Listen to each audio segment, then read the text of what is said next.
Hello everyone, इस video में ना हम विप्रो के बायबैक के बारे में बात करने वाले हैं। जो विप्रो का बायबैक आया है उसके बारे में पूरा इस वीडियो में देखने वाले हैं। इसमें एक और अलग सी चीज़ भी हो रही है कि जिसका फ्यूचर का प्राइस है ना यहाँ पर, और स्पोर्ट के प्राइस से काफ़ी कम है। यहाँ पर 2-3% का यहाँ पर गैप हमें देखने को मिल जाता है। ज़्यादातर केसेस में क्या होता है, जो फ्यूचर का प्राइस होता है वो स्पोर्ट प्राइस से ऊपर होता है। तो इस वीडियो में वहाँ भी आर्बिट्रेज प्रॉफिट हमें देखने को मिल रहा है काफ़ी अच्छा, तो उस पूरा देखने वाले हैं। तो सबसे पहले अगर हम एक्सेप्टेंस रेशियो की बात करें ना रिटेल कैटेगरी में, तो यहाँ पे मैंने 30% से लेकर 70% तक अगर एक्सेप्टेंस रेशियो आती है उसके हिसाब से यहाँ पर प्रॉफिट कितना हो सकता है और ब्रेक इवन कितना होगा अनएक्सेप्टेड शेयर पे। यहाँ पे इस शीट में मैंने यहाँ पर पूरा लिख रखा है। जैसे अगर मान लें फिलहाल जो प्राइस चल रहा है 199 रुपीज़ के आसपास है, मैक्सिमम अमाउंट रिटेल कैटेगरी में 2 लाख रुपए अप्लाई कर सकते हैं हम।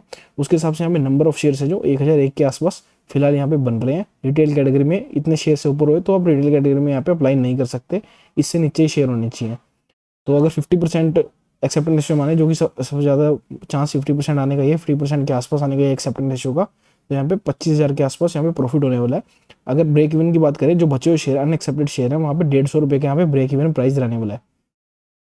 अब बात कर लेते हैं मैं क्या करने वाला हूँ। तो मैं ना इसमें फ्यूचर बाय कर रखे हैं मैंने, मई के भी और जून के भी। एक लॉट फ्यूचर का मई में बाय कर रखा है और एक जून में बाय कर रखा है। और जैसे ही यहाँ पर वो मई की एक्सपायरी आएगी मैं उसे कन्वर्ट कर लूँगा यहाँ पर डिलीवरी में।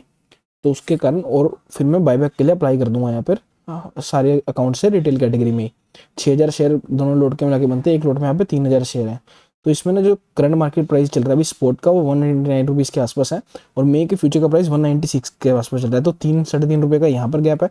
और जून के प्राइस में तो यहाँ पर उससे भी ज़्यादा गैप है। पर जून में जो इसकी रिकॉर्ड डेट आ जाएगी, तो रिकॉर्ड डेट के बाद लगता है कि शेयर यहाँ पर गिर सकता है विप्रो का, इसलिए मैं रिकॉर्ड डेट से पहले यहाँ पर कन्वर्ट कर लूँगा डिलीवरी में। अब बात कर लेते हैं जो स्पोर्ट और फ्यूचर का डिफरेंस है ना, इससे क्या बेनिफिट हो सकता है यहाँ पर। तो 26 मई की यहाँ पे एक्सपायरी है, रिकॉर्ड डेट ना इसके बाद ही आएगी, 26 मई के बाद ही आएगी बायबैक की रिकॉर्ड डेट।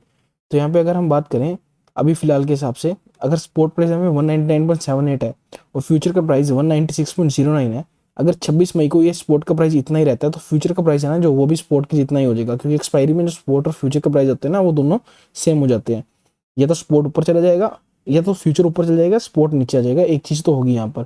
तो अगर फ्यूचर ऊपर चल जाता है, स्पोर्ट के प्राइस में यहाँ पे कोई चेंज नहीं होता, तो 11,000 रुपये का फ्री का यहाँ पे प्रॉफिट होने वाला है, आर्बिट्राज गेन होने वाला है फ्यूचर अगर हम बाय करते हैं स्पोर्ट की जगह इस टाइम पर। और अगर हम बात कर लें, अगर 26 मई को यहाँ पे 5% प्राइस ऊपर चल जाता है स्पोर्ट का, तो यहाँ पे फ्यूचर भी प्राइस उतना ही चला जाएगा जितना स्पोर्ट का होगा, और 41,000 रुपये का यहाँ पे प्रॉफिट हो जाएगा। अगर हम बात कर लें यहाँ पे 5% नीचे चल जाता है, तो 199 से 189 के आसपास चला जाता है, तो भी जो यहाँ फ्यूचर का प्राइस घटेगा ना वो स्पोर्ट इतना नहीं घटेगा। स्पोर्ट तो यहाँ पे 10 रुपये घटेगा, पर जो फ्यूचर का प्राइस है वो यहाँ पर 5 या 6 रुपये घटेगा, 7 रुपये घटेगा सॉरी, क्योंकि 196 से 189 के आसपास आ जाएगा। तो यहाँ पे सिर्फ 20,000 रुपये का नुकसान होगा। और अगर आपने स्पोर्ट में बाय करा होता है यहाँ पर, तो ज़्यादा नुकसान होने के यहाँ पे चांस थे। लोट साइज की बात करें यहाँ पे विप्रो का 3,000 रुपये का है, 3,000 शेयर्स का लोट है, 1,20,000 के आसपास यहाँ पे मार्जिन, इनिशियल मार्जिन लगा है अगर आपको फ्यूचर में बाय करना है।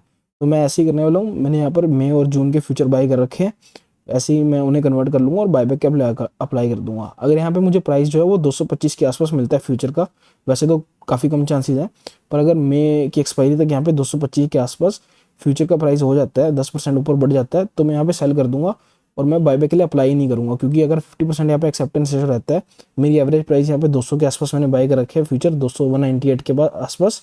तो अगर 50% यहाँ पे एक्सेप्टेंस रेशो रहती है, तो अनएक्सेप्टेड शेयर की जो मेरी निकल के आएगी, अगर 200 ही आ जाता है प्राइस, तो 225 रुपीज़ के आसपास यहाँ पर मेरा मैक्सिमम प्रॉफिट होने वाला है।